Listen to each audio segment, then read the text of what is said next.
पहले क्वेश्चन की तरफ मैं आगे बढ़ते हैं उससे पहले मैं उन सभी लोगों का बहुत बहुत धन्यवाद करना चाहूंगा जिन्होंने सेशन को जो है फ्रेंड्स लाइक्स कर दिए हैं। आपके लाइक जो है फ्रेंड्स यही हम लोगों को जो है वो मोटिवेशन दे रहे हैं। ठीक है, देखिए फ्रेंड्स, अब एक बहुत ही इंपॉर्टेंट वाला क्वेश्चन आप लोगों का आपसे पूछा जाता है कि अंतररहित धूप, ठीक है, ये ज्योग्राफी का क्वेश्चन है आपका। ठीक है, और इसके अंदर में बोला गया आप लोगों से कि अंतररहित धूप किसको कहते हैं आप लोग। ठीक है, बरीड सनशाइन मतलब एक ऐसी धूप या एक ऐसी जो है सनशाइन जो जमीन के अंदर में दबी हुई है, तो ये कहा जाता है कोल को। बहुत ही इंपॉर्टेंट है, कई सारे लोग जो है सोने को बोलेंगे, ठीक है, या चांदी वगैरह इस तरीके को बोल सकते हैं कुछ लोग, लेकिन फ्रेंड्स आपको बता दूं कि कोयले को कहा जाता है अंतररहित धूप, बरीड सनशाइन। ये बहुत ही इंपॉर्टेंट वाला क्वेश्चन है आप लोगों का। C is the correct answer. Electricity जो है फ्रेंड्स कोल से बनती है थर्मल पावर स्टेशन के अंदर में, ये आप लोगों को पता है। इसके अलावा जो है फ्रेंड्स आप लोगों को बताना चाहूंगा कि जो कोयला बनने की प्रक्रिया है ना, इसको लाखों वर्ष लगते हैं। ठीक है, लाखों साल पहले जो है फ्रेंड्स आप लोगों के जो भी जो पेड़ पौधे थे, जंगल थे, ठीक है, किसी भी कारण से अगर जमीन के अंदर में दस गए होंगे, ठीक है, दब गए होंगे, वही बाद में जाकर जो है कोयले में कन्वर्ट हुए हैं, पेड़ पौधे या जंगल वगैरह। नाउ फ्रेंड, मुगल वास्तुकला का एक महत्वपूर्ण पहलू पिष्टक का क्या अर्थ है। ठीक है, देखिए पिष्टक एक बहुत ही इंपॉर्टेंट टर्म है, आप लोगों के एनसीईआरटी के अंदर में दिया हुआ है इस शब्द का अर्थ। तो आपको बताना है पिष्टक शब्द का अर्थ क्या होता है। ठीक है, 40 पिलर्ड हॉल्स, 40 खंभों वाले हॉल, ऊंचा प्रवेश द्वार, 8 कमरों से घिरा हॉल, या फिर आप लोगों का जो है फ्रेंड्स आयताकार दीवार वाले बाड़े। ठीक है, आप लोग बताइए जल्दी से इस पर्टिकुलर क्वेश्चन का आंसर क्या होगा आपका, पिष्टक। ठीक है, तो देखिए फ्रेंड्स, अगर मैं आप लोगों को यहाँ पर मैं एक इमेज के जरिए भी दिखाने की कोशिश करूँ, तो बड़े बड़े जो ये ऊंचे मेहराबदार जो प्रवेश द्वार होते थे ना, इनको पिष्टक कहा जाता था। अगर आप लोग कभी भी अगर दिल्ली के अंदर में हुमायूं का मकबरा वहां गए हो या ताजमहल देखने गए हो, तो आपको इस तरीके से बड़े वाले जो है प्रवेश द्वार दिखेंगे, मेहराबदार प्रवेश द्वार। मेहराबदार मतलब कि इस तरीके से ये कर्व्ड होते हैं ये, ठीक है, ओके, आर्च बना हुआ होता है उसमें। तो इस तरीके से जो है फ्रेंड्स आप लोगों के जो ऊंचे प्रवेश द्वार होते हैं, मेहराबदार प्रवेश द्वार, इनको पिष्टक कहा जाता है। और ये क्वेश्चन आप लोगों का 3 जनवरी 2022 की जो एग्जाम हुई थी उसके अंदर में भी आ चुका है। जल्दी जल्दी से फ्रेंड्स सेशन को लाइक एंड शेयर करते रहेंगे तो सभी लोग अपना अपना यहाँ पर में योगदान देते रहेंगे। तो फ्रेंड्स देखिए यहाँ पर मैं पिष्टक के बारे में आप लोगों को याद रखना है। पिष्टक मतलब क्या होता है, टॉल गेटवे, बड़े बड़े जो है प्रवेश द्वार, ठीक है, मेहराबदार प्रवेश द्वार। ठीक है, हुमायूं का जो मकबरा है उसमें पिष्टक का एग्जाम्पल आपको देखने के लिए मिलता है। ये है हुमायूं का मकबरा, उसमें आपको प्रवेश द्वार दिख रहा है इस तरीके से बड़ा हुआ बड़ा। ठीक है, इसके अलावा जो है फ्रेंड्स आप लोगों को बता दूं कि जो हुमायूं का मकबरा है ना, ठीक है, उसके अंदर में आपको बीच के अंदर में एक सेंट्रल हॉल दिखेगा। यहाँ पर में गुंबद है, ठीक है, यहाँ पर में हुमायूं की कब्र होगी बीच में। यहाँ पर में दो कमरे इधर में है, 2 कमरे इधर में है, 2 कमरे इधर में है, ठीक है, 2 कमरे इधर के अंदर में है। ठीक है, ये इस तरीके से यहाँ पर में वो बनाया गया है। तो आप बता सकते हो इस तरीके से जो चारों कोनों में जो 2-2 कमरे बनाए जाते हैं, मतलब 8 कमरे बनाए जाते हैं। ठीक है, सेंट्रल हॉल के अराउंड में सेंट्रल ये सेंट्रल हॉल है, फिर 2 कमरे यहाँ, 2 कमरे यहाँ, 2 कमरे यहाँ, 2 कमरे यहाँ। इसको क्या कहा जाता है, अगर कोई है बता देगा मुझे, तो देखते हैं उसको भी आप लोगों को। ठीक है, मैं आपको ये चैलेंज दे रहा हूँ, ये भी आप बताइए मुझे। Black gold post Mauryan period was refer to, Maurya काल के बाद में जो है फ्रेंड्स पोस्ट जो है काला सोने के रूप में किसको रेखांकित किया गया था आप लोगों का। ठीक है, तो काला सोना जो है फ्रेंड्स मौर्य काल के बाद में आप लोगों का कहा जाता था पेपर को, जो काली मिर्च होती थी, रोमन साम्राज्य के अंदर में कहा जाता था। अब एक क्वेश्चन ये बन सकता है कि काला सोना इसको कहाँ माना जाता था, तो रोमन एम्पायर के अंदर में। ठीक है, भारत में तो क्या अपने पास में तो पेपर था ही बहुत सारा, काली मिर्च। ठीक है, कोई भी दुकान पे चले जाओ आप उस समय में भी, ठीक है, काली मिर्च तो आपको आसानी से मिल जाती थी, अपने लिए कौन सा सोना वो। ठीक है, वो बोलते हैं ना कि यार घर की मुर्गी दाल बराबर, वो वाला काम था यहाँ पर में। हमारे लिए तो काली मिर्च बहुत मात्रा में उपलब्ध थी, वो रोमन एम्पायर वालों के पास में नहीं थी, और वो लोग थे खाने के बहुत सारे चटोरे लोग। ठीक है, उनको चाहिए खाना ही खाना बढ़िया से 1 नंबर। ठीक है, कोई मेहमान आया, ठीक है, तो जो है वो वाइफ बोल रही है अपने हस्बैंड को कि अजी सुनते हो जल्दी से जाके थोड़ा काली मिर्च लेकर आओ, मेरे घर वाले आ रहे हैं। ठीक है, भाभी पहली बार आ रही है मेरे घर पे, वो बोलेंगी कि देखो इनके घर में तो काली मिर्च ही नहीं बदलती। तो ये इस तरीके से होता है ना यहाँ पर में कंपटीशन, गर्ल्स का भी, कि भाई मेरे घर में अच्छा खाना बना, तुम्हारे घर में अच्छा खाना बना, वो वाला काम। तो वहाँ पर में जो है फ्रेंड्स एक रईसी की निशानी थी ये रोमन एम्पायर के अंदर में। अगर काली मिर्च डाल के खाना बना रहे हो मतलब आप बहुत अमीर हो। चलिए, रोमन एम्पायर के अंदर में था, ये याद रखना है आप लोगों ने। ठीक है, ब्लैक गोल्ड कहा जाता था। नाउ फ्रेंड्स इसके अलावा आप लोगों का देखिए एक ज्योग्राफी का क्वेश्चन, हाइड्रोजन और ऑक्सीजन वायुमंडल में मुख्य गैसें हैं। ठीक है, और carbon dioxide, helium, ozone, organ, nitrogen का कम मात्रा में पाई जाने वाली गैसें हैं। अब बताइए इसका आंसर जिसने कर डाला उसकी लाइफ झिंगा लाला। आप लोगों के पास में एक पोल आ रहा है, ठीक है, इस पोल के जरिए भी आप लोग आंसर कर सकते हो। ठीक है, पोल आप लोगों की तरफ में पुश कर दिया गया है। ठीक है, हाइड्रोजन ऑक्सीजन जो है ये आप लोगों की सबसे ज्यादा पाई जाने वाली गैसेस है, और carbon dioxide, helium, ozone, argon जो है, नाइट्रोजन, ये कम मात्रा में पाई जाती है। अब जिसने भी ध्यान से नहीं देखा, नजर हटी और दुर्घटना घटी वाला काम आप लोगों के लिए हो जाएगा यहाँ पर में। देखिए हाइड्रोजन और ऑक्सीजन जो है वायुमंडल में मुख्य गैसें है, हाइड्रोजन नहीं है, वो वहां पर में नाइट्रोजन होना चाहिए था। तो जिसने भी 1 को आंसर सही लगा रहे हैं वो लोगों का गलत है, जो लोग बोथ 1 और 2 लगा रहे हैं, ठीक है, उनका ये वाला पहला पॉइंट, पहला झटका आप लोगों को ये लगा, पहला झटका। अब आप लोगों को दूसरा झटका, जो लोग बी आंसर लगा रहे हैं या सी लगा रहे हैं उन लोगों के लिए, कार्बन डाइऑक्साइड कम मात्रा में पाई जाती है, मान लिया, हीलियम, ओजोन, आर्गन। अरे नाइट्रोजन मतलब कुछ भी, नाइट्रोजन कम मात्रा में पाई जाती है भाई, जिसका 78% जो है यहाँ पर कंपोजिशन है पूरे एटमॉस्फेयर में, उसको कम मात्रा में कैसे बोल सकते हो आप लोग। ठीक है, तो दूसरा झटका आप लोगों को यहाँ पर में भी लगते हुए, ठीक है, कौन थे जिनको दोनों में से एक ना एक जोर का झटका धीरे से लगा है, ठीक है, या दोनों झटके लगे हैं, बताइए यहाँ पर में एक झटका लगा या दोनों झटके लगे हैं। तो दोनों के दोनों गलत है, तो आंसर हो जाएगा यहाँ पर में नाइदर 1 नॉट 2, क्योंकि सही वाला पूछा था आप लोगों से। ठीक है, चलिए, बहुत सारे लोगों को झटके लगे, गुड, चलिए, लगना चाहिए फ्रेंड्स, यहाँ पर गलत होगा तो एग्जाम के अंदर में सही करके आओगे आप लोग। एक झटका लगा, दोनों लगे, चलिए अच्छी बात है। और जिन लोगों ने सही आंसर लगा दिए थे दोनों के दोनों उन्होंने सही से पढ़ लिया था, उन लोगों को भी कॉन्ग्रेचुलेशन। तो नाइट्रोजन जो है फ्रेंड्स आप लोगों की करीब 78% पाई जाती है, ऑक्सीजन जो है 21%, ठीक है, ये 20.946 है, इसको हम लोग लगभग 21% मान सकते हैं। तो ये दो गैसेस है जो सबसे ज्यादा पाई जाती है आप लोगों की। ठीक है, नाउ अब हम लोग आगे बढ़ते हैं फ्रेंड्स। कैजुअल एम्प्लॉयमेंट क्या होता है? आकस्मिक रोजगार, और इसका आंसर सभी लोग करेंगे। और चलिए, तो देखिए फ्रेंड, आकस्मिक रोजगार, ठीक है, कैजुअल एम्प्लॉयमेंट का मतलब क्या होता है कि वर्कर जो है वो, उनको यूनिफॉर्म नहीं दी जाती, उनको बोलते कैजुअल कपड़े में आ जाओ करके, जैसे भी कपड़े पहन के आना आ जाओ, क्या वो मतलब होता है? नहीं। ठीक है, workers have to choice of coming to work in whenever they want, जब आना है जब आओ, जब नहीं आना है मत आओ। ऐसी कौन सी जॉब होती भाई?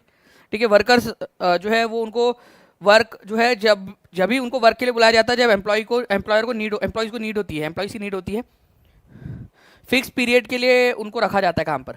देखिए कैजुअल, आकस्मिक रोजगार जो है ये क्या होता है, समझो बात को, बहुत इंपॉर्टेंट है, बहुत सारे बार एग्जाम में क्वेश्चन आया। आकस्मिक रोजगार का मतलब ऐसे रोजगार होता है कि वर्कर्स को तभी बुलाया जाता है काम में जब एम्प्लॉयज की जरूरत होती है, कि भाई अब जैसे मान लो फिर घर, फॉर एग्जाम्पल घर बनाना है, अब वो जो ठेकेदार है उसको अगर काम मिलेगा घर बनाने का, ठीक है, बिल्डिंग बनाने का, तभी वो वर्कर्स को बुलाएगा कि आओ करके, उनको फोन करेगा या किसी को भिजवाएगा कि आओ काम पे। अब नहीं बन रहा घर तो वो लोग बेचारे बैठे रहते हैं काम की तलाश में कि काम मिलेगा मिलेगा मिलेगा, कोई गारंटी नहीं होती कि उनको हमेशा काम मिलेगा। आकस्मिक कैजुअल एम्प्लॉयमेंट है, कभी होगा कभी नहीं होगा, कोई फिक्स्ड नहीं होता है इसके अंदर में। ठीक है, तो ये आपका कैजुअल एम्प्लॉयमेंट कहलाता है, और ये बहुत सारे क्वेश्चन आए इसके ऊपर में आप लोगों का। ठीक है, तो वर्कर जो है फ्रेंड्स आप लोगों के ये याद रखना है, कर्मचारियों को तभी काम पर बुलाया जाता है जब कर्मचारियों को जो है कर्मचारियों की जरूरत होती है, उसी समय में बुलाया जाता है। तो सी इज द करेक्ट आंसर। ठीक है, चलिए, तो मजदूरों को तभी बुलाया जाता है जब कर्मचारियों की जो है आवश्यकता होती है, तभी उनको बुलाया जाता है। उसको आकस्मिक जो है या अनियमित श्रमिक या रोजगार उसको कहते हैं। तो देखिए, अनियमित श्रमिकों के लिए निम्नलिखित में से कौन सा कथन सही है? आप लोगों ने अभी अनियमित जो थे उनको बारे में आप लोगों ने समझा अच्छे से। अब बताइए यहाँ पर मैं, देखिए अगर मैं बात करूं, विच of the following is true for casual workers? They have job security, उनकी जॉब सुरक्षा होती है, वे तभी नियोजित होते हैं जब नियोक्ता को बड़े ऑर्डर मिलते हैं या कुछ समय के लिए उन्हें नियोजित किया जाता है। They are employed when employer get large orders और ड्यूरिंग सर्टेन सीजन्स। ठीक है, तो देखिए फ्रेंड्स, सबसे पहली बात तो जॉब सिक्योरिटी कुछ नहीं होती, जब काम रहेगा तब बुलाएंगे, जब काम नहीं रहेगा तब नहीं बुलाएंगे। तो पहला वाला तो बिल्कुल गलत है। ठीक है, उन लोगों को कब एम्प्लॉयमेंट मिलता है? एम्प्लॉयर जो है उनको कब बुलाता है, एम्प्लॉयमेंट देता है उनको जब एम्प्लॉयर को बड़ा ऑर्डर मिलता है। एम्प्लॉयर मतलब जो नियोक्ता होता है, जो काम करवाना है वाला है, उसको बड़ा ऑर्डर मिलता है तभी वो उनको वर्कर को बुलाता है, या फिर कोई सर्टेन सीजन के अंदर में। ठीक है, जैसे शादियों का सीजन चल रहा है तो कुछ वर्कर्स को नहीं, वो जो वेटर्स वगैरह होते हैं उन लोगों को बुलाया जाता है, फिर बाद में बेचारे खाली पीली बैठे रहते हैं। ठीक है, तो ये बिल्कुल सही है, तो आंसर आपका ओनली 2 हो जाएगा। यहाँ पर मैं आप लोगों से क्या बोला है, करेक्ट वाला पूछा है, तो आंसर ओनली 2 हो जाएगा। ठीक है, ये याद रखना था आप लोगों ने। चलिए, तो B is the correct answer. Now एक और है क्वेश्चन, एक पवन का नाम उसके आने की दिशा के आधार पर निर्धारित होता है। ठीक है, कोई एक पवन चल रही है यहाँ पर, पवन है मतलब हवा, ठीक है, हवा का चलना उसके आने की दिशा पर निर्धारित होता है। उच्च दाब क्षेत्र से निम्न दाब एवं क्षेत्रों की ओर वायु की गति को पवन कहते हैं। उच्च दाब वाला क्षेत्र मतलब बहुत ज्यादा जहां पर में हवा है, ठीक है, और कहीं पे कम हवा है, तो उच्च दाब वाले क्षेत्र से निम्न दाब वाले क्षेत्र की ओर वायु की जो गति होती है उसी को पवन कहते हैं, ये बात बिल्कुल सही है। लेकिन जो विंड है उसका नाम जहां से वो आ रही है वहां पर उस नाम पर रखा जाता है, इसको थोड़ा सा समझने की जरूरत है आप लोगों को। ठीक है, देखिए ये ना यहाँ पर में जो ये इस एरिया में जो हवाएं चल रही होती है ये वेस्ट से ईस्ट की तरफ में जा रही होती है, वेस्ट डायरेक्शन से ईस्ट डायरेक्शन की तरफ में, तो इनको बोलते हैं वेस्टर्ली। जहां से वो आ रही है वहां से बोला जाता है। फॉर एग्जाम्पल अगर कोई जो है बंगाल से कोई व्यक्ति है, ठीक है, और भारत के कहीं पे भी इलाके में जाता है तो उसको बोलते हैं ये बंगाली है, बंगाल से आया है क्योंकि, ठीक है। कोई बिहार से कहीं और जाता है तो उसको बोलते हैं ये बिहारी है, ठीक है। महाराष्ट्र से कहीं जा रहे हैं तो उसको बोलते हैं महाराष्ट्रियन है, ठीक है। तमिलनाडु से कहीं जा रहे हैं तो उसको बोलते हैं तमिल है करके। वैसे ही फ्रेंड्स यहाँ पर में जिस डायरेक्शन से वो हवा आ रही है, जहां से वो आ रही है, जिस साइड से आ रही है उस नाम के साथ में उसको जोड़ दिया जाता है। वेस्ट से ईस्ट की तरफ में आ रही है तो इसको वेस्टर्ली बोलेंगे। और यही आप देखोगे यहाँ पर में ये ईस्ट से वेस्ट की तरफ में जा रही है यहाँ पर में हवाएं, तो इनको जो है वो ईस्टर्ली कहा जाता है। ओके, तो जिस जगह से वो आ रही है उस नाम के साथ में उसको जोड़ा जाता है। आप लोगों को मैंने अभी जो बिहारी और बंगाली, महाराष्ट्रियन, तमिल जो एग्जांपल दिया ना, इससे आप लोग समझ जाइए यहाँ पर में, ठीक है। पूरब से आती है तो पूर्वाई बोलते हैं, वेरी गुड, खुशबू किकू जी ने भी सही एकदम बात बोला है, पूर्वाई बोलते हैं पूरब से आ रही है तो इस तरीके से जहां से आ रही है वहां का नाम दिया जाता है। तो ये भी सही है, ये भी सही है, तो आंसर होगा बोथ 1 और 2, ठीक है। चलो, तो ये वेस्टर्ली वेस्ट से ईस्ट की तरफ में जा रही है और ईस्टर्ली ईस्ट से वेस्ट की तरफ में जा रही है। नाउ फ्रेंड्स, नेक्स्ट क्वेश्चन आप लोगों का जो है, which of the following statement is true about municipal corporation in India. देखिए सीटेट पेपर 2 के अंदर में सोशल साइंस के अंदर में 20 दिसंबर 2021 को आया हुआ क्वेश्चन है आप लोगों का। जल्दी से सेशन को लाइक भी करते रहेंगे फ्रेंड्स, 1000 से ज्यादा बच्चे यहाँ पर में जुड़े हुए हैं हमारे साथ में, 1100 के करीब करीब हम लोग जाते जा रहे हैं, ठीक है। तो सेशन को लाइक भी करते रहेंगे सभी लोग। देखिए अगर हम लोग बात करें फ्रेंड्स, वार्ड कमिश्नर जो है वो इलेक्टेड, वार्ड कमिश्नर जो है एक इलेक्टेड पद है, एक निर्वाचित पद है वार्ड कमिश्नर का। तो वार्ड कमिश्नर का चुनाव होता है क्या, ये बताइए आप लोग, ठीक है। वार्ड जो है काउंसलर जो है वो इलेक्टेड मेंबर होता है। वार्ड काउंसलर मतलब कि जो पार्षद होता है वो एक निर्वाचित सदस्य होता है, ये तो बिल्कुल सत्य है आपका। Ward councillor elect the ward commissioner, ward पार्षद जो होता है वो कमिश्नर का चुनाव करता है। Administrative staff elect the ward commissioner, जो प्रशासनिक कर्मचारी होते हैं वो अपने वार्ड कमिश्नर का चुनाव करते हैं, ठीक है। अब देखिए एग्जाम में आया हुआ क्वेश्चन है आप लोगों का, इसी वजह से इंपॉर्टेंट हो जाता है। मैं आप लोगों को बताता हूँ यहाँ पर में क्या होता है। देखिए जो म्युनिसिपल कॉर्पोरेशन होती है, अगर शहरों में आप रहते हो, ठीक है, तो वहाँ म्युनिसिपल जो कॉर्पोरेशन है वो एक प्रकार की लोकल गवर्नमेंट है। जैसे गांव में पंचायत होती है वैसे ही शहरी क्षेत्रों में म्युनिसिपल कॉर्पोरेशन होता है, नगर निगम या नगर पालिका या नगर निकाय इसको कहते हैं आप लोग। तो स्थानीय सरकार है, 10 लाख से अधिक आबादी वाले शहरी क्षेत्रों के प्रशासन के लिए नगर निगम होता है आप लोगों का, ठीक है। नगर निगम जो है वो आप लोगों का जो है इसको प्रशासनिक क्षेत्र को नगर पालिका क्षेत्र के रूप में भी जानते हैं आप लोग। वार्ड के जो सदस्य होते हैं, जैसे मान लीजिए ये एक शहर है, ठीक है, इसको अलग अलग वार्ड्स में बांट दिया जाता है, ठीक है, अलग अलग वार्ड में। अब ये एक वार्ड है, मान लीजिए यहाँ ये वार्ड नंबर, सदस्यों का चुनाव भी 5 साल के लिए होता है, ठीक है, चुनाव होता है इन लोगों का, और इन सदस्यों को पार्षद या नगर सेवक कहते हैं आप लोग, ठीक है। तो आंसर इसका ऑप्शन नंबर बी होगा कि वार्ड काउंसलर, जिनको पार्षद कहा जाता है, पार्षद, ठीक है, पार्षद। इन लोगों का जो है फ्रेंड्स यहाँ पर में ये याद रखना है आप लोगों ने कि इनका जो है एक निर्वाचित सदस्य होते हैं, इनका चुनाव होता है। तो B is the correct answer यहाँ पर में, ठीक है। बाकी जो ये पॉइंट्स थे फ्रेंड्स ये एग्जामिनर ने अपने मन से बनाकर दे दिया आप लोगों को। ओके चलिए, बफरिंग कुछ लोग बोल रहे हैं यहाँ पर में बफरिंग हो रही है, तो एक बार प्लीज टीम से मैं रिक्वेस्ट करूंगा कि एक बार बफरिंग हो रही है या देख लीजिए प्लीज एक बार, ठीक है। बफरिंग का इशू मेरे तरफ से तो ऐसा नहीं आ रहा है, आप एक बार और चेक कर लीजिए कि अभी भी बफरिंग आ रही है आप लोगों को।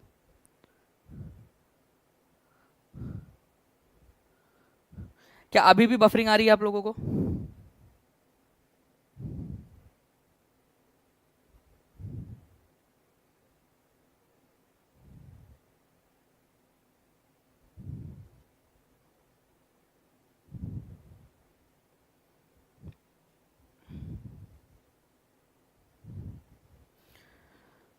अभी ठीक है, चलो गुड। चलिए मैं आप लोगों को समझा देता हूँ कि क्या चीज़ थी, मैंने क्या बताया आप लोगों को। ये मैंने वार्ड जो मेंबर्स होते हैं आप लोगों के या वार्ड पार्षद होते हैं आप लोगों के, ठीक है, ये एक शहर है, मान लीजिए इसको अलग अलग वार्ड में डिवाइड किया गया है, ठीक है। म्युनिसिपल कॉर्पोरेशन शहरी क्षेत्रों की लोकल गवर्नमेंट है, जैसे गाँव में पंचायत होती है वैसे ही शहरी क्षेत्रों में म्युनिसिपल कॉर्पोरेशन या नगर निगम होता है। तो फ्रेंड्स जो शहर होता है उसको छोटे छोटे अलग अलग क्षेत्रों में बांट दिया जाता है जिसको वार्ड कहते हैं, और हर वार्ड से एक सदस्य चुनकर जाता है जिसको वार्ड सदस्य या वार्ड मेंबर, ठीक है, पार्षद भी कहते हैं उसको, 5 साल के लिए चुनकर जाता है ये। ओके, तो यहाँ पर में वार्ड काउंसलर या जो पार्षद होता है उसका इलेक्शन होता है। यही वाली बात सही है, बाकी जो पॉइंट थे वो एग्जामिनर ने अपने मन से बना दिए थे, ये मैं आपको बता रहा था। तो बी जो है आप लोगों का सही हो जाएगा यहाँ पर में। नेक्स्ट क्वेश्चन जो है फ्रेंड्स, नगर निगम के लिए निम्नलिखित कथनों का सही कथन बताइए आप लोग। ठीक है, बताइए जल्दी से इस पर्टिकुलर क्वेश्चन का आंसर क्या होगा। देखिए, म्युनिसिपल कॉर्पोरेशन जो होती है, ओके, वो takes care of street light, वो शहर की स्ट्रीट लाइट, गार्बेज कलेक्शन, ठीक है, वाटर सप्लाई, और जो शहरों की साफ सफाई है, मार्केट की साफ सफाई है, उसकी जिम्मेदारी होती है। ऑब्वियस ही बात है, आप लोगों में से कितने लोग जो है वो शहरों में रहते हैं, ठीक है, अगर आप गांव में भी रहते होंगे तो आपके गांव की साफ सफाई की जिम्मेदारी आपकी ग्राम पंचायत की होती है ना। तो बिल्कुल वैसे ही फ्रेंड्स ये बिल्कुल सही है आपका कि म्युनिसिपल कॉर्पोरेशन जो है वो देख रेख करती है कि स्ट्रीट पे लाइट लगे हुए हो, ठीक है, रास्ते पे लाइट वगैरह, गार्बेज कलेक्शन, कूड़ा कलेक्शन, ठीक है, गाड़ी वाला आया घर से कचरा निकाल, वो वाली बात, ठीक है।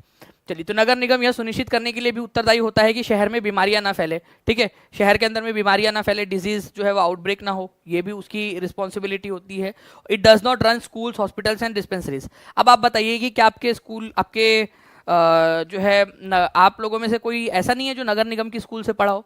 काफ़ी सारे लोग होंगे जो नगर निगम की स्कूल से पढ़े होंगे। नगर निगम जो है फ्रेंड्स वो भी अपने अपने स्कूल्स चलाती है, ठीक है। आप लोगों में से कई सारे लोग होंगे जो नगर निगम की स्कूल से पढ़े हुए होंगे, है ना। चलिए, तो फ्रेंड्स नगर निगम की जो है वो भी, उसकी भी स्कूल्स होती है, ये याद रखना है आप सभी लोगों ने। ओके, तो नगर निगम की स्कूल्स, हॉस्पिटल्स और डिस्पेंसरीज होती है। यहाँ पर मैं डज नॉट बोलकर इसको गलत कर दिया गया है, नहीं बोलकर। ओके, उसके हॉस्पिटल भी होते हैं, छोटे मोटे हॉस्पिटल होते हैं जहाँ पर में एक आध डॉक्टर आता है, कभी जो है दिन में एक बार आता है, या छोटे हॉस्पिटल होते हैं जहाँ पर में केवल अगर आपको चोट वगैरह लग गई तो आप जाते हो वहाँ पर में। तो आपका 1 और 2 होगा, तीसरा वाला गलत है, तो आंसर इसका ऑप्शन नंबर ए हो जाएगा।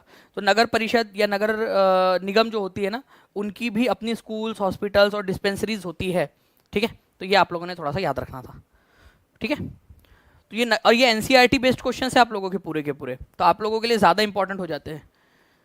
नाउ फ्रेंड्स देखिए, मानसून की वापसी के दौरान अरब सागर और बंगाल की खाड़ी से हवाएं भूमि की ओर बहती है। मानसून की वापसी के समय में, जिसको रिट्रीटिंग मानसून कहते हैं। देखो, मानसून की वापसी के समय मतलब कि लौटता हुआ मानसून, वापस जाता हुआ मानसून, उस समय में बोल रहा है कि हवाएं जो होती है ना, वो क्या होती है, अरब सागर और बंगाल की खाड़ी से जमीन के तरफ में आती है, ऐसा बोल रहा है ये। तमिलनाडु और आंध्र प्रदेश के इलाके के अंदर में इस समय में बहुत ज़्यादा वर्षा होती है। अब आप लोग सोचिए, इसका नाम ही है लौटता हुआ मानसून या वापसी के दौरान, मानसून की वापसी के दौरान, जब मानसून वापस जा रहा है। तो होता क्या है ना कि हमारे भारत के अंदर में मानसून जो है वो आता है और इस तरीके से एक समय बाद वो वापस जा रहा होता है। तो वापसी के समय में वो जमीन से बंगाल की खाड़ी की तरफ में जा रही होती है हवाएं, ना कि अरब सागर और बंगाल की खाड़ी से जमीन की तरफ में आती है। इसका उल्टा होता है। ये समझ में आया क्या आप लोगों को? ठीक है, ये जो पॉइंट है ना, इसका उल्टा होता है, ये याद रखना है आप सभी लोगों ने। इस पॉइंट का उल्टा होता है कि हवाएं जो होती है आप लोगों की, वो जमीन से बंगाल की खाड़ी की तरफ में जाती है, अरब सागर की तरफ में भी नहीं, बंगाल की खाड़ी की तरफ में जाती है। ये पॉइंट आप लोगों ने ध्यान रखना है, ये इधर साइड जाती है इस तरीके से, ठीक है। याद रहेगा आप लोगों को, क्योंकि ये आ चुका है, अब ये वापस लौट रहा है, ठीक है, लौट रहा है वापस। तो दक्षिण पश्चिमी मानसून जो है फ्रेंड्स, उसकी शुरुआत आप लोगों की जब होती है तो ये केरल के इलाके में और इस तरीके से फिर पूरे भारत के अंदर में,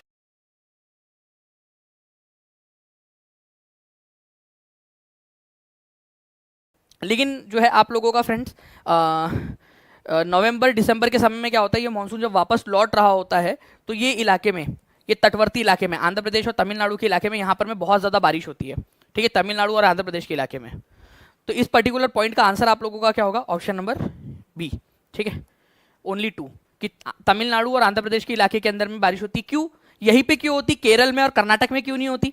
क्योंकि फ्रेंड्स ये इलाके जो है आपके बंगाल की खाड़ी के पास में है, ये इलाके, और ये मानसून की जो लौटता हुआ मानसून होता है वो हवाएं जमीन से बंगाल की खाड़ी की तरफ में जाती है, इस वजह से। चलिए नाउ फ्रेंड, निम्नलिखित पर विचार करें, ठीक है। Which of the following, which of the above are natural conditions for selection of an ideal site. आप बसना चाहते हो कहीं पे जाके, ठीक है, या कोई काम धंधा शुरू करना चाहते हो, या जो भी करना चाहते हो, तो आप क्या क्या चीजें देखोगे वहां पर में, ठीक है, बताइए। कहीं पे भी आप जाकर बसना चाहते हो तो आप क्या देखोगे वहां पर में, उस इलाके के अंदर में? आपके फेवरेबल क्लाइमेट हो, ठीक है, ऐसा ना हो कि वहां पर में बहुत ज्यादा गर्मी पड़ रही है, इतनी ज्यादा गर्मी पड़ रही है कि आप लोग जो है परेशान हो गए, ठीक है, ऐसा भी नहीं होना चाहिए ना। अवेलेबिलिटी ऑफ वाटर, पानी होना चाहिए, पानी के बिना तो आप लोग कैसे रहोगे। उसके बाद में सूटेबल लैंड, जमीन जो है फ्रेंड्स वहाँ की अच्छी होनी चाहिए, उपजाऊ होनी चाहिए, नहीं तो पता चले वहाँ पर में रेगिस्तानी इलाका है, दूर दूर तक देख रहे हो, अरे भाई यार कुछ तो है ही नहीं यहाँ पर में उगाने के लिए, तो उगा कर खाओगे क्या आप लोग, ठीक है। उसके बाद में जो है फ्रेंड्स आप लोगों का जो है फर्टाइल लैंड आप लोग देखोगे कि भाई ज़मीन उपजाऊ होनी चाहिए, ठीक है। अब वहाँ पर में इंडस्ट्रीज, ऐसा नहीं है कि आप जो है केवल इंडस्ट्रीज वाले एरिया में ही जाके बसते हो, कई सारे इलाके ऐसे होते हैं जहाँ पर में इंडस्ट्रीज नहीं होती, ठीक है। कई सारे ऐसे भी इलाके होते हैं जहाँ पर में इंडस्ट्रीज आप लोगों की नहीं होती, इंडस्ट्रीज लगाई जाती है कुछ और चीज़ों को देखकर, अलग चीज़ों को देखकर। इंडस्ट्रियल एरिया अलग जगह पे होता है, आपने देखा होगा ना, आपके शहरों के मतलब आसपास के अंदर में आप लोगों ने अगर कभी भी ऑब्जर्व किया हो, ठीक है, तो आपने देखा होगा आपके शहरों के बाहर वाला जो साइड होता है ना, वहां पर में इंडस्ट्रीज लगी हुई होती है। शहर के बीचों बीच में होती है क्या कि आपका घर जो है यहाँ पर में नैनो जो गाड़ी बनती है उसके जस्ट बाजू में, मेरे घर के बाजू में नैनो गाड़ी बनती है, ऐसा आप लोगों में से कोई बोलता है यहाँ पर में, ठीक है, नहीं ना। तो वो उद्योग जो है ना, इंडस्ट्रीज वहीं पे हो, उस तरीके से नहीं देखा जाता है आपका, ठीक है। घर बनाने के लिए यहाँ पर मैं बोला है, बसने के लिए आइडियल साइट फॉर, ठीक है, सिलेक्शन आइडियल साइट आप लोगों का, ठीक है। नेचुरल साइट बोल रहा है यहाँ पर में, प्राकृतिक दशाएं कौन सी होंगी, क्योंकि इंडस्ट्रीज जो है ना आप लोगों की, ये मानव निर्मित है, दूसरी बात तो मानव निर्मित है, मानव बनाता है, और ये आप लोगों की नेचुरल है, ठीक है, नेचुरल चीज़ें जिसके आधार पर आप लोग चुनते हो। इंडस्ट्रीज मैन मेड होती है, ठीक है। जब जब इंडस्ट्रीज नहीं थी तब भी कहीं ना कहीं जाके तो बसते ही थे आप लोग, ठीक है। तो B is the correct answer. तो वह स्थान जहाँ भवन या बस्तियां विकसित होती है उसे बसाव कहा जाता है। ये भी एक क्वेश्चन आया था एक एग्जाम के अंदर में, द प्लेस वेयर बिल्डिंग और settlement develop is called site, ठीक है। नेचुरल कंडीशन कौन कौन सी होती है, जो नेचुरल होनी चाहिए, मानव निर्मित नहीं। फेवरेबल क्लाइमेट, क्लाइमेट आप क्या होना चाहिए, वाटर की अवेलेबिलिटी, सुटेबल लैंड होनी चाहिए, फर्टाइल लैंड होनी चाहिए, वहां पर में आप बस जाओगे जाके। देखिए फ्रेंड, द बेदुइन एंड, ठीक है, तुआरेग, ये क्या है, सहारा रेगिस्तान में पाए जाने वाले बेदुइन और तुआरेग क्या है। ये एनसीईआरटी के अंदर में एक पॉइंट दिया हुआ है। 1200 के करीब लोग जुड़ गए फ्रेंड, जल्दी से सेशन को लाइक एंड शेयर भी करते रहेंगे आप सभी लोग, ठीक है। बिल्कुल पीयू जी, बिल्कुल सही आपने कहा। तो सहारा रेगिस्तान में पाए जाने वाले बेदुइन और तुआरेग, ये क्या है, जनजातीय है फ्रेंड्स, ठीक है, जनजातीय लोग है, ट्राइबल लोग है ये, ठीक है। आपको पता है ना, अरब रेगिस्तान जो था आप लोगों का, वहां पर में भी बेदुइन लोग रहा करते थे, तो बेदुइन ट्राइबल लोग है, जनजातीय लोग, या तुआरेग जो है ये जनजातीय लोग है, ठीक है। सहारा रेगिस्तान, अरब का जो रेगिस्तान है उस इलाके के अंदर में ये पाए जाते हैं, ठीक है। तो सहारा डेजर्ट जो है फ्रेंड्स बहुत हार्श क्लाइमेट है वहाँ पर में, फिर भी कई सारे लोग वहाँ पर में, आदिवासी लोग वहाँ पर में रहा करते हैं, ठीक है। उनके एग्जाम्पल है बेदुइन और तुआरेग, ओके। तो देखिए ये इस तरीके से रेगिस्तानी इलाका होने के बावजूद भी वहाँ पर में कुछ लोग रहते हैं, ठीक है। वो नोमैडिक ट्राइब होते हैं, एक जगह से दूसरी जगह घूमते रहते हैं अपने जानवरों के साथ में, ओके, बेदुइन और तुआरेग। चलिए नेक्स्ट क्वेश्चन जो है फ्रेंड्स आप लोगों का, सुंदरवन दुनिया का सबसे बड़ा डेल्टा है जो गंगा और ब्रह्मपुत्र नदी द्वारा बनाया गया है, मतलब उनके द्वारा बना है। तो सुंदरवन डेल्टा, ठीक है, वो दुनिया का सबसे बड़ा डेल्टा है, गंगा ब्रह्मपुत्र नदी के द्वारा बना है। डेल्टा मतलब क्या होता है, जब नदी जो है वो टूटती है और इस तरीके से जो है बिखर, छोटी छोटी उसमें से स्ट्रीम्स निकलती है, छोटी छोटी धाराएं निकल जाती है समुद्र से मिलने के पहले, तो उसको डेल्टा बोलते हैं। तो एक नदी या धारा जो अपने जल को किसी मुख्य नदी में दोनों में से किसी भी किनारे पर डालकर योगदान देती है उसे डेल्टा कहा जाता है। एक नदी या धारा जो अपने जल को किसी मुख्य नदी में, ठीक है, किसी भी किनारे में डालकर योगदान देती है उसे डेल्टा कहा जाता है। देखिए फ्रेंड्स, आप लोगों को एक चीज़ बताऊँ मैं यहाँ पर मैं, ठीक है, मैंने अभी आपको बताया कि डेल्टा का मतलब क्या होता है, जब नदी जो है यहाँ पर में, ठीक है, उसमें से निकलती है, ठीक है, उसकी डिस्ट्रीब्यूटरीज निकलती है, ना कि ट्रिब्यूटरीज, डिस्ट्रीब्यूटरीज होना चाहिए वो आप लोगों का, ओके। तो यहाँ पर मैं सेकंड वाला गलत है, मैंने क्या बोला, वो धाराओं में बट जाती है, वहां पानी आकर मिलता है, ये तो मैंने कहा ही नहीं आप लोगों से। आप लोग खुद ही सोचिए ना, यहाँ पर मैं ध्यान से सोचिए, एक नदी या धारा जब दोनों में से किसी किनारे में आकर मिल जाती है, योगदान देती है, उसको डेल्टा कहते हैं, बोलते हैं। गलत, अरे उसमें से नदियां, उसमें से धाराएं निकलती है समुद्र से में मिलने से पहले वो, ठीक है, बट जाती है, उल्टा, ये जो नदी एक आई थी वो बट गई छोटी छोटी धाराओं के अंदर में समुद्र में मिलने के पहले, उसको डेल्टा कहते हैं आप लोग, ठीक है। तो दूसरा वाला गलत है, उसका उल्टा दिया हुआ है वहां पर में वो, इसी वजह से आंसर आपका ऑप्शन नंबर 1 हो जाएगा, ओनली 1, ठीक है। तो इस तरीके से आप लोगों ने इसको ध्यान रखना था कि भाई आपकी केवल धाराएं जो है वो टूट रही है, मिल नहीं रही है, जो मिलती है उसको बोलते हैं ट्रिब्यूटरी, सहायक नदी, उसको डेल्टा नहीं कहते। तो तो सेकंड वाला गलत है, पहला वाला सही है आपका कि दुनिया का सबसे बड़ा डेल्टा कौन सा है, तो सुंदरबन डेल्टा है। देखिए जो डेल्टा होता है ना आप लोगों का, ये इस तरीके से देखिए नदियाँ जो है कई सारी इसमें टूट जाती है। ये आप देख रहे हो यहाँ पर में इस तरीके से अलग अलग इसकी धाराएं बन गई है, ठीक है, अलग अलग इसकी धाराएं, तो इसको डेल्टा कहेंगे आप लोग। ओके, कई सारी धाराएं बन जाती है, डिस्ट्रीब्यूटरी बन जाती है तो ओके। और सबसे बड़ा जो डेल्टा है ये इस प्रकार से भी दिखता है आप लोगों का, अगर नॉर्मली आप लोग देखोगे तो डेल्टा कई सारी धाराएं दिखती है आपको। जो डेल्टा है सबसे बड़ा वो है गंगा ब्रह्मपुत्र नदी का डेल्टा, जिसको सुंदरबन डेल्टा के नाम, ठीक है। चलिए जनरली जो है फ्रेंड्स आप लोगों के जो है त्रिकोणीय आकार के अंदर में ये बनता है आप लोगों का डेल्टा जो होता है जनरली, ऐसा नहीं कि सारी बनते हैं, जनरली त्रिकोणीय आकार में बनता है। क्षेत्र के अनुसार विश्व में सबसे बड़ा तथा सबसे छोटा महाद्वीप कौन सा है? अब ये क्वेश्चन का आंसर आप लोग करोगे, जल्दी से बताइए।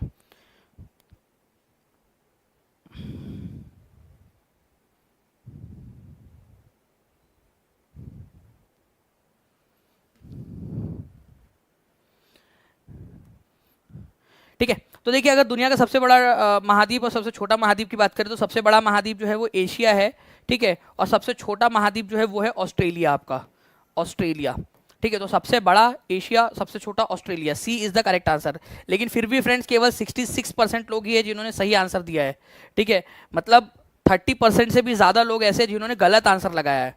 तो प्लीज़ थोड़ा सा ध्यान दीजिए, एशिया सबसे बड़ा, ऑस्ट्रेलिया सबसे छोटा, ठीक है, ये ध्यान रखना है आप लोगों ने। आज नहीं, कल होंगी टेस्ट आप लोगों की। तो दुनिया, एशिया विश्व का सबसे बड़ा और सबसे अधिक आबादी वाला महाद्वीप है।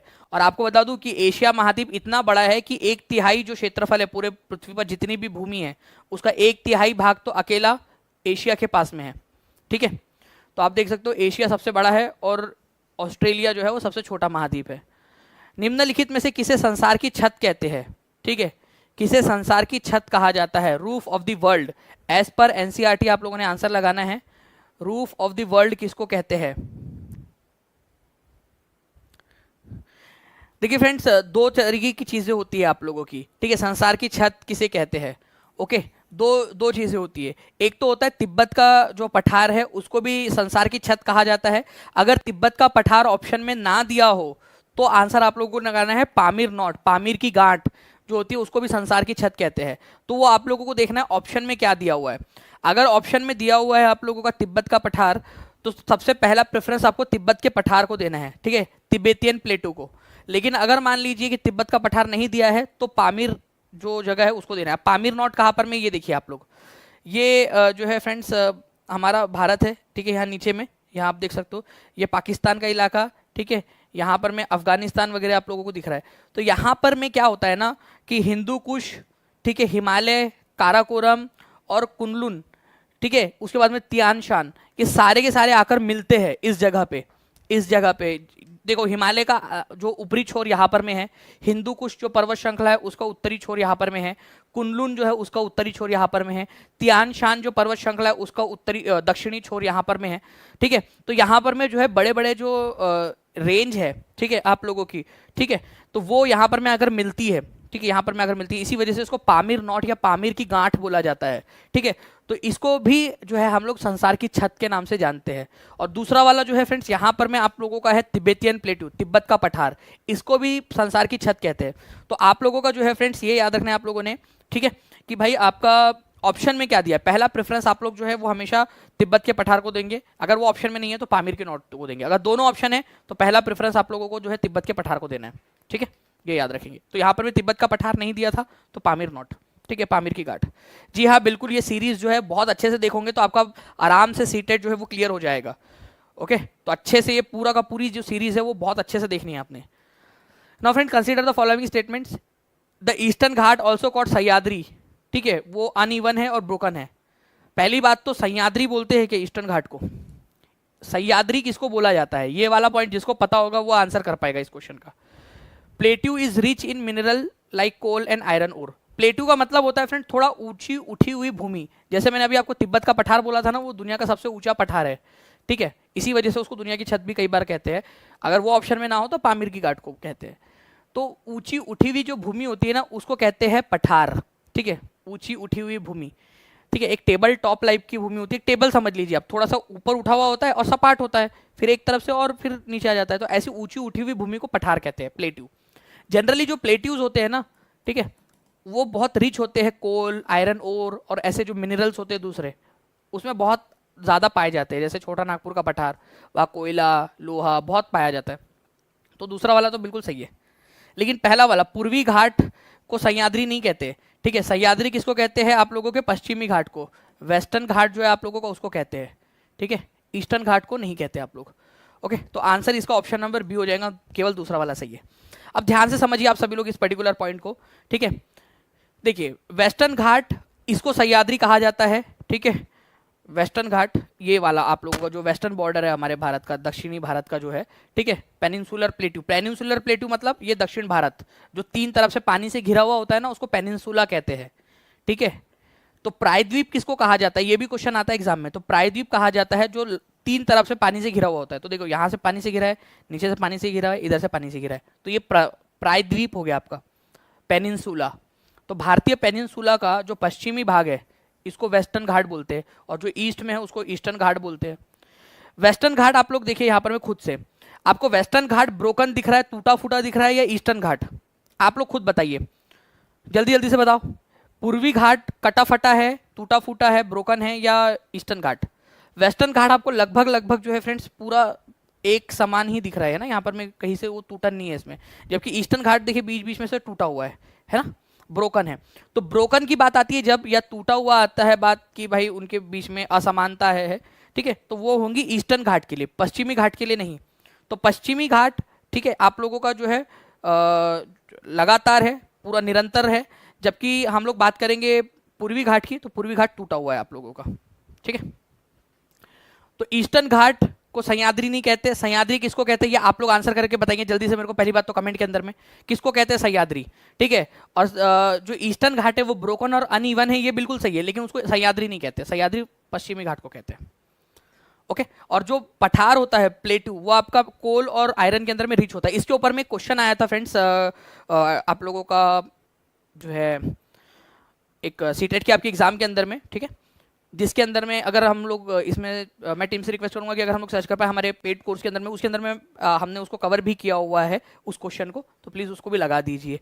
उसके अंदर में ये भी है आपका कि जो नदियाँ है, कौन सी नदियाँ है जो पश्चिम की तरफ में बहती है, कौन सी नदियाँ पूरब की तरफ में बहती है। तो ये नर्मदा नदी है, पश्चिम की तरफ बहती है, ठीक है। ये यहाँ पर में ताप्ती नदी है, पश्चिम की तरफ में बहती है। लेकिन वही मैं बात करूँ आप लोगों से, ये महानदी, ठीक है, महानदी जो है वो पूरब की तरफ बहती है, ठीक है। गोदावरी नदी पूरब की तरफ बहती है आपकी, ठीक है, ईस्ट फ्लोइंग रिवर है। कृष्णा नदी ईस्ट फ्लोइंग है, कावेरी नदी ईस्ट फ्लोइंग है, बंगाल की खाड़ी में जाकर मिलती है। तो ये भी आपसे पूछते हैं कि कौन सी नदी पूरब की तरफ जाती है, कौन सी पश्चिम की तरफ में। पश्चिम की तरफ में बहने वाली दो नदियों के नाम आप लोग जल्दी से बताओ, ठीक है। दो नदियाँ जो पश्चिम वाहिनी है, वेस्ट फ्लोइंग रिवर्स, नाम आप लोग बताएंगे। बहुत बहुत शुक्रिया आप सभी लोगों का जिन लोगों ने भी सेशन को लाइक कर दिया। और सेशन को लाइक तो करिए ही, साथ ही साथ टीचिंग परीक्षा चैनल को सब्सक्राइब करके बेल आइकन भी दबा देना आप लोगों ने। तो तक्षशिला उत्तर पश्चिम का प्रवेश द्वार था, उत्तर पश्चिम की तरफ में जाने का प्रवेश द्वार था ये। उज्जैन उत्तर से दक्षिण तक भारत के मार्ग पर स्थित था। अब देखिए फ्रेंड्स, ये बात मौर्य काल की हो रही है, तो तक्षशिला जो है ये यहाँ पर में मौजूद है, ठीक है। आज का जो पाकिस्तान है ना उसमें यहाँ पर में तक्षशिला, ठीक है, गांधार जो महाजनपद था उस समय उसकी राजधानी भी हुआ करता था, ये यहाँ पर में मौजूद था। तो उत्तर पश्चिम मतलब नॉर्थ वेस्ट की तरफ में जाना है आपने तो तक्षशिला से होकर जाएंगे, और आना भी है तो तक्षशिला से होकर आएंगे। तो ये प्रवेश द्वार के रूप में काम करता था ये, ठीक है, प्रवेश द्वार, उत्तर पश्चिम का प्रवेश द्वार कहते थे इसको, बिल्कुल सही है। और उज्जैन जो कि ये यहाँ पर में मौजूद है आपका, ठीक है, ये यहाँ बीच में, ओके। तो ये जो है फ्रेंड्स आपका उत्तर से दक्षिण की तरफ जाने वाले रास्ते के ऊपर में मौजूद है, उत्तर से दक्षिण या दक्षिण से उत्तर की तरफ में जाने वाले मार्ग पर मौजूद है।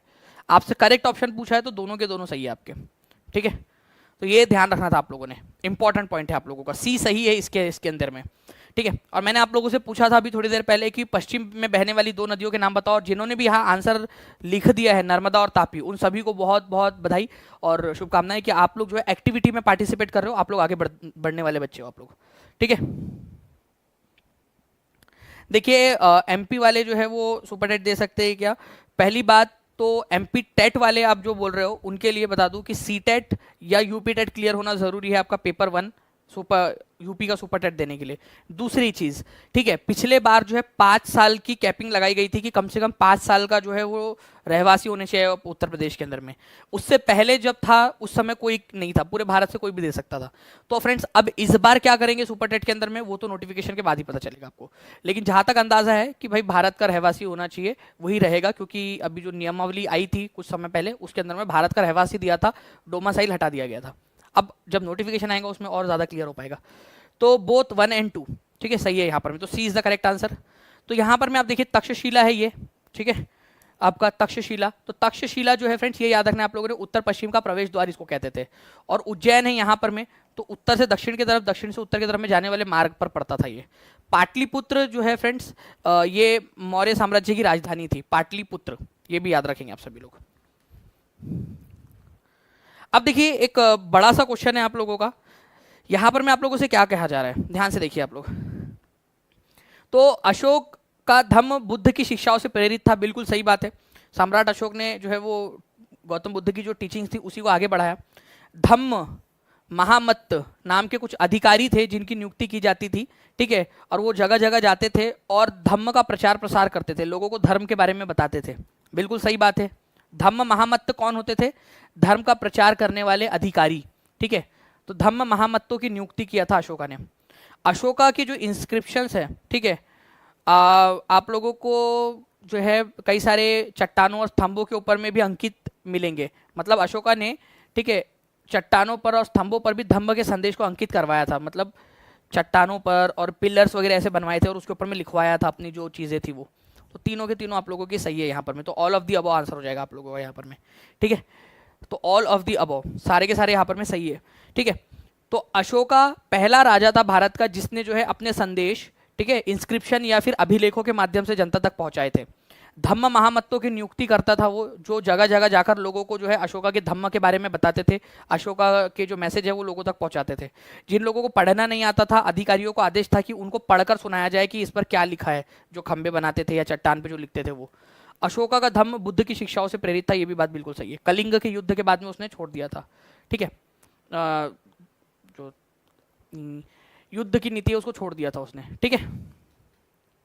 विंध्या और सातपुड़ा पर्वतमाला से होकर कौन सी नदी बहती है और कौन सी डायरेक्शन में बहती है ये भी बता देंगे आप लोग, ठीक है। चलिए ये बताइए आप लोग जल्दी जल्दी से इस पर्टिकुलर क्वेश्चन का आंसर क्या होगा। विंध्या और सातपुड़ा पर्वतमाला से होकर बहने वाली नदी कौन सी है? देखिए अगर हम लोग बात करेंगे फ्रेंड्स विंध्या और सातपुड़ा, तो भारत का ये मैप है, मान लीजिए यहाँ पर में विंध्या रेंज है और यहाँ पर में सातपुड़ा रेंज है। उनसे होकर बहने वाली नदी है, उनके बीच में से होकर बह रही है, विंध्या और सातपुड़ा दोनों के। तो यहाँ पर में जो है फ्रेंड्स ये नदी बहती है आप लोगों की नर्मदा नदी, ठीक है। और एक नदी है यहाँ से बहती है आप लोगों की ताप्ती नदी। तो दोनों में से कौन सी वाला ऑप्शन में दिया हुआ है आप लोगों का? विंध्या और सातपुड़ा पर्वतमाला से होकर बहने वाली नदी, ठीक है। तो ये आप लोगों का सबसे जो क्लोजेस्ट आंसर है वो हो जाएगा ताप्ती नदी आप लोगों का, ठीक है। तो ये हो गई आप लोगों की ताप्ती नदी, ठीक है। और ऊपर से यहाँ से इनके बीच में से बहती है नर्मदा नदी। तो नर्मदा और तापी जो है ये आपकी वेस्ट फ्लोइंग रिवर है, ठीक है, जो क्लोजेस्ट आंसर है। बाकी आप लोग देखोगे अगर यहाँ, ठीक है, इस पर्टिकुलर क्वेश्चन के अंदर में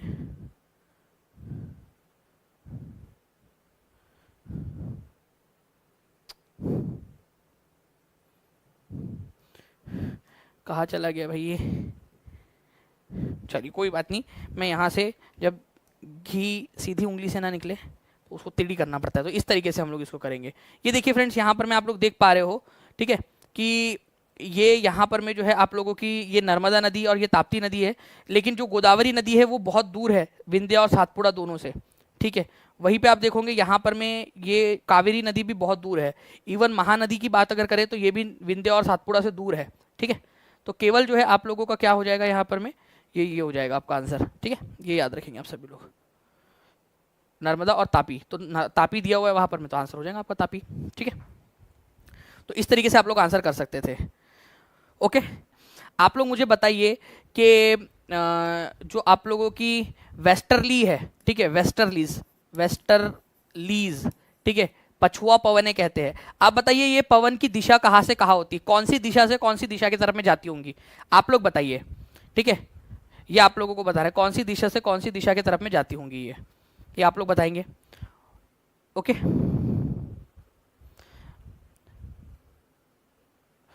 इसके अलावा आप लोग मुझे बताइए कि बेदुइन और तुआरेग, ठीक है, बेदुइन और तुआरेग, बेदुइन्स और तुआरेग, ठीक है, ये क्या है? ये जनजाति है, ठीक है, भाषाएं है, कपड़े है, क्या है ये भी आप बताइए। जो बच्चे ने आज का लेक्चर देखा है वो लोग इसका आंसर पूरा कर पाएंगे, कमेंट करके बताइएगा। और कल डॉट 5 बजे